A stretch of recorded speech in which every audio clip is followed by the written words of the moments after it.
Pechi's Corner, we're going to talk about expressions involving absolute value. Now, the absolute value of a number is the number of units it is from 0 on the number line. So, for instance, in number 1, if I want to know the absolute value of 5, 5 is here. So, how many units or how many steps until we get to 0? 1, 2, 3, 4, 5. So, that answer is 5.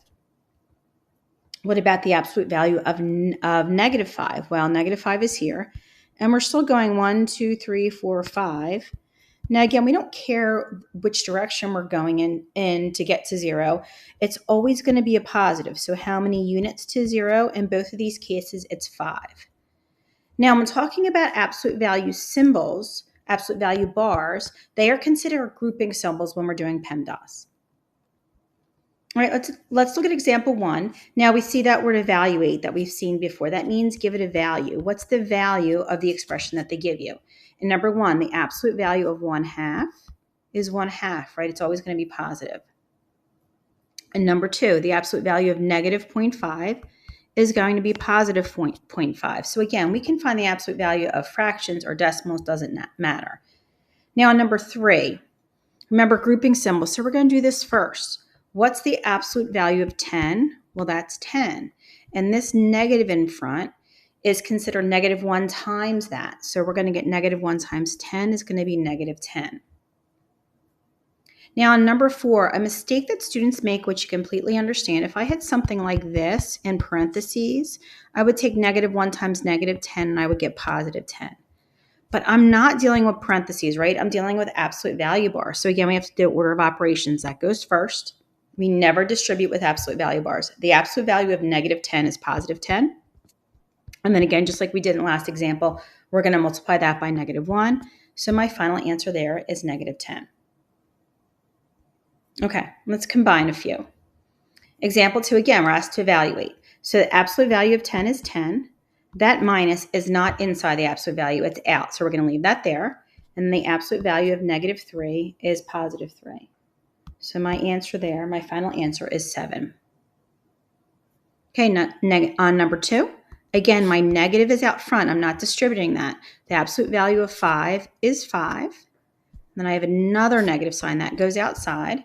And the absolute value of positive 4 is 4. So I have negative 5 minus 4. Those signs are the same. So I combine my values there. So I have negative 9. Okay, last one like this. Number 3, the absolute value of negative 17 is positive 17, plus the absolute value of 20 is positive 20. So my final answer there, or my value, is going to be 37.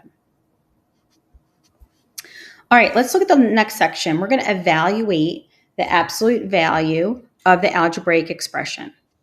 Okay, so we're going to give in some values. X is equal to 6 and y is equal to negative 3 in this first example. So I'm going to substitute that in.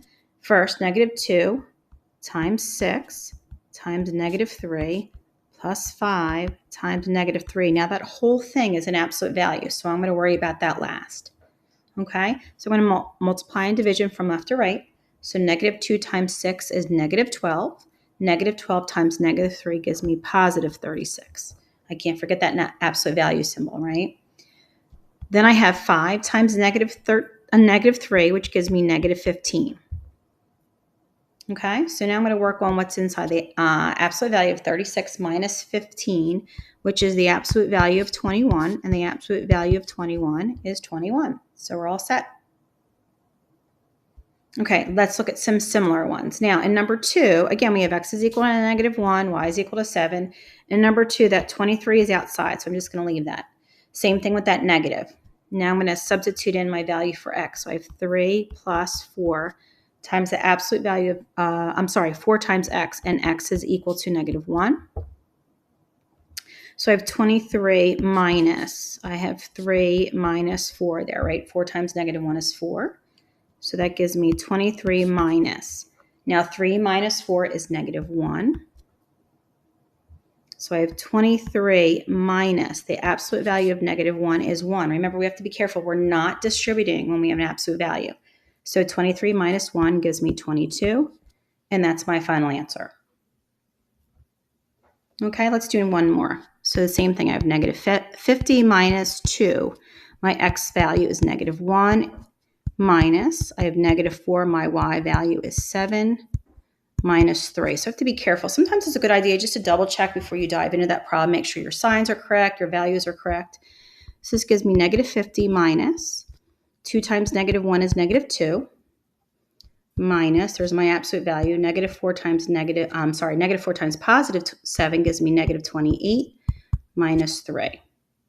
Okay, so now I've simplified everything in the absolute value symbol. So let's kind of just do what I have left. Minus absolute value of -2 is 2. Minus the absolute value of -28, again, is +28. Right? These negatives are coming from outside. And then I have minus 3. Okay, so if I go left to right now, -50 minus 2 minus 28 minus 3 gives me -83. And that's my final answer. Okay, thanks so much for stopping by today. You have a good day.